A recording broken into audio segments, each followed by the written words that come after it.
Students, in last numerical session, we have completed exercise number 15. Okay, so let us see exercise type of numerical. Okay, exercise का number 16 text book में से पढ़िए। क्या लिखा है?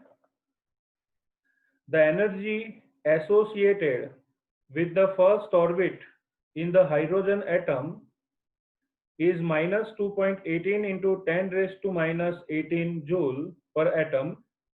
What is the energy associated with the fifth orbit? बराबर। Question बहुत simple सा है। बोल रहे हैं कि भाई सपोज ये न्यूक्लियस है और ये फर्स्ट ऑर्बिट है, और फर्स्ट ऑर्बिट में इलेक्ट्रॉन की energy -2.18 okay into 10 raise to 18 है। यहाँ पे उसकी एनर्जी दी है, तो बच्चों फिफ्थ ऑर्बिट में उसकी एनर्जी क्या होगी? What is the energy of electron in fifth orbit? So we can say that here E1 is equal to minus 2.18 into 10 raised to minus 18 joule. So E5 क्या होगा? Okay. So this is for hydrogen atom. Hydrogen atom के लिए Z is equal to क्या होना है? 1. So energy in fifth orbit, उसका formula आप जानते हो बच्चों, क्या होता है? Minus RH into Z square upon n square. ये फॉर्मूला है E5 का। आप ऑलरेडी जानते हो कि माइनस RH वो फर्स्ट ऑर्बिट की एनर्जी होती है, यहाँ इलेक्ट्रॉन की एनर्जी होती है RH जितनी। तो इसलिए इसी फॉर्मूला को हम अलग से लिखें तो ऐसा भी लिख सकते हैं E1 into Z square upon n square. बराबर, समझ में आया? यहाँ देख लो, पहली ऑर्बिट में जो एनर्जी है ना बच्चों, पहली ऑर्बिट में जो एनर्जी है उसे ही कहते हैं माइनस RH।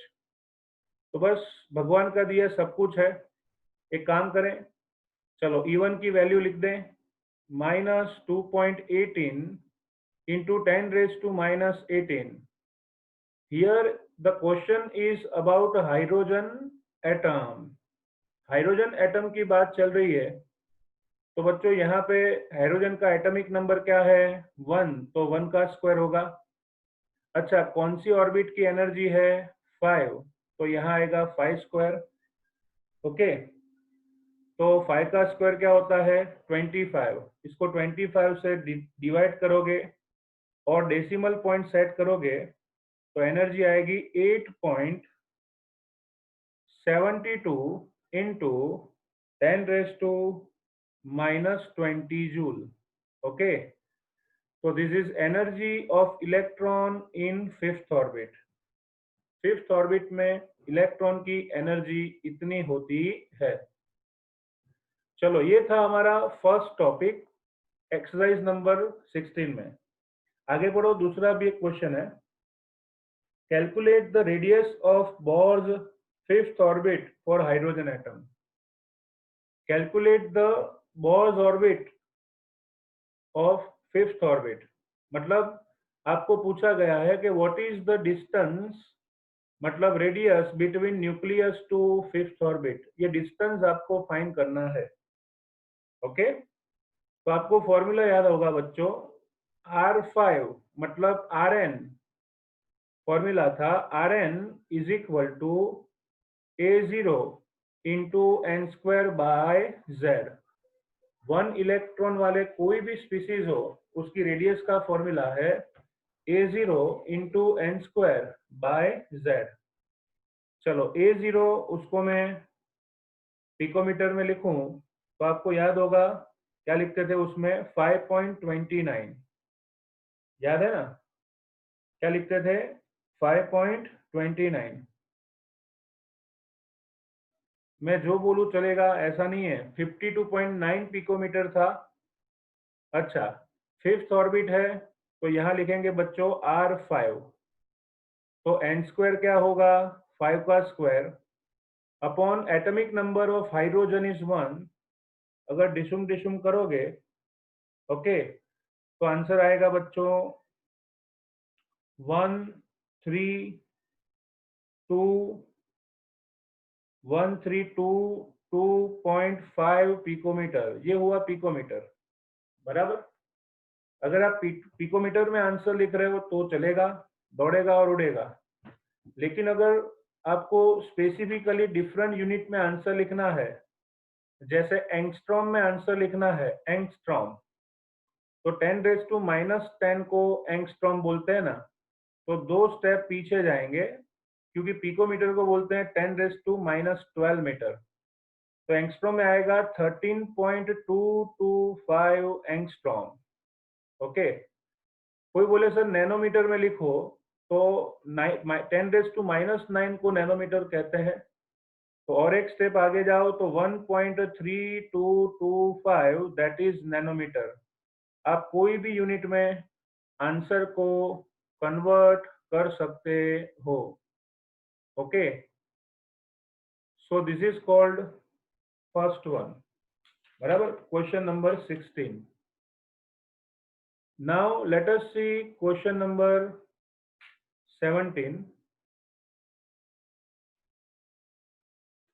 क्वेश्चन नंबर 17, उसका क्वेश्चन पढ़ो आराम से। क्वेश्चन नंबर 17 में लिखा है calculate the wave number for the longest wavelength transition in the Balmer series of atomic hydrogen. Okay, calculate the wave number for the longest wavelength transition in the Balmer series of atomic hydrogen. अब है ना, यहाँ पे बात चल रही है बच्चों हाइड्रोजन स्पेक्ट्रा की। ओके, हाइड्रोजन स्पेक्ट्रा का क्वेश्चन है, और आपको मैं याद करा दूं स्टूडेंट्स, ये नॉलेज की बात है। Suppose this is nucleus of hydrogen, और आप जानते होंगे ये सब उसकी क्या है, ऑर्बिट्स है ना। अच्छा, बाल्मर सीरीज हो, उसके लिए n इज इक्वल टू 2 होना चाहिए। आपको पता है बाल्मर सीरीज में ni इज इक्वल टू 2 होता है, बराबर। चलो, बाल्मर सीरीज में इलेक्ट्रॉन सेकंड ऑर्बिट में वापिस आता है। अब आएगी यहाँ पे third orbit, fourth orbit, fifth orbit. तो बच्चों एक चीज आपको जाननी होगी, समझनी होगी कि पहली स्पेक्ट्रल लाइन मिलती है 3 से 2, दूसरी मिलती है 4 से 2, फिर मिलता है 5 से 2, 6 से 2, 7 से 2, इनफाइनाइट से 2। लेकिन आपको एक लॉजिक अल्बर्ट आइंस्टाइन का याद रखना है, energy is equal to hc by lambda. हसीमड़ा कहते थे ना, यहाँ पे h कांस्टेंट है प्लांक का, वेलोसिटी ऑफ लाइट भी कांस्टेंट होती है। तो मैं लिख सकता हूँ वेवलेंथ और energy both are inversely proportional to each other. चलो आप ही सोचो, सबसे आपको पूछा है find the maximum wavelength containing wave number. अब बच्चों वेवलेंथ किसकी मैक्सिमम हो सकती है, जिस जंप में एनर्जी मिनिमम हो। सीधी बात है ना। अल्बर्ट आइंस्टाइन का फॉर्मूला है E is equal to hc by lambda.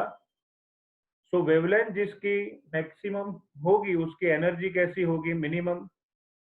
तो आप ही सोचो 3 से 2 में जंप लगाएगा इलेक्ट्रॉन तो मिनिमम एनर्जी होगी, फिर फोर्थ फ्लोर से जंप लगाए तो ज़्यादा लगेगा, 5 फ्लोर से जंप लगाए और ज़्यादा लगेगा।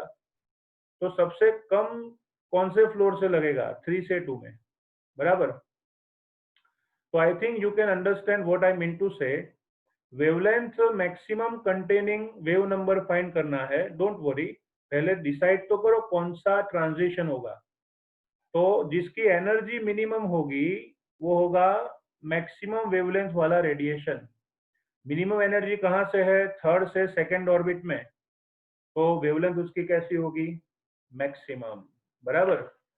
तो बस आपको पता चल गया कि बाल्मर सीरीज में Ni इज इक्वल टू 2 और Nf इज इक्वल टू 3 लें तो लैम्बडा मैक्सिमम आता है और उसी का वेव नंबर आपको फाइंड करना है।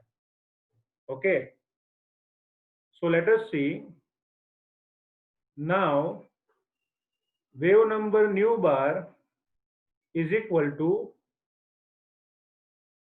क्या लिखेंगे, न्यू बार को बोलते हैं 1/λ, जिसकी वैल्यूज होती है 1.097 इंटू 10⁻⁷, 1/ni² माइनस 1/nf²। तो बच्चों आपको ni nf ही डिसाइड करना था, बाकी सब तो पता है। 1.097 इंटू 10⁻⁷, ओके, इनिशियल स्टेट है सेकेंड ऑर्बिट तो 2² और फाइनल स्टेट होगा थर्ड ऑर्बिट तो उसे कहेंगे 3²। Okay, so we can say that 1.097 into 10⁻⁷, 1/4 minus 1/9 हो गया। तो चलो 1.097 into 10⁻⁷, चलो 9 और 4 का एलसीएम 36 होगा,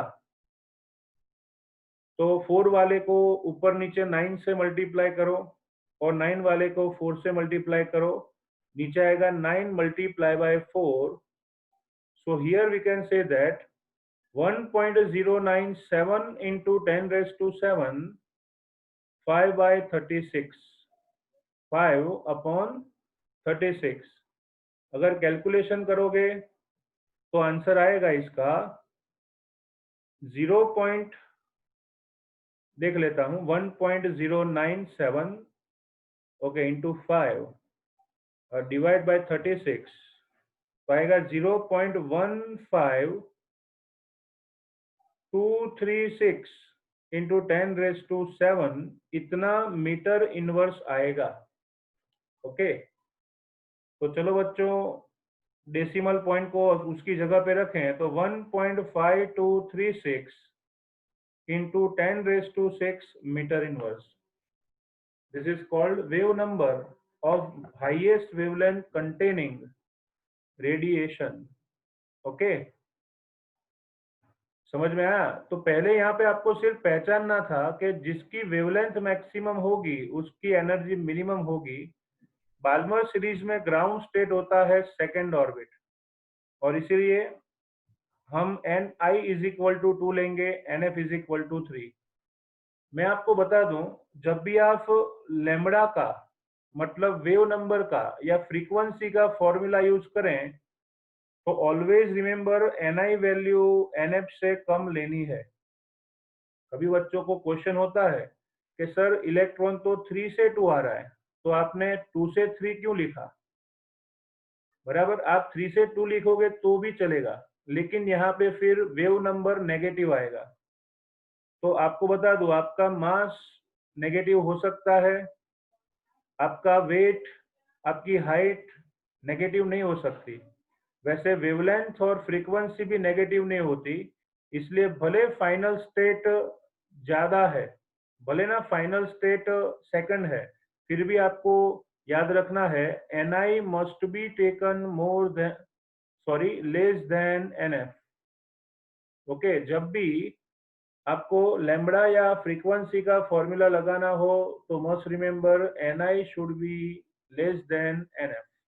बराबर, अगर भूल से आपने ज्यादा लेके कैलकुलेट किया है तो आंसर नेगेटिव आएगा, तो भी कोई बात नहीं, आप नीचे मेंशन कर दो कि वैल्यू नेगेटिव नहीं हो सकती, इसलिए positive value is the answer.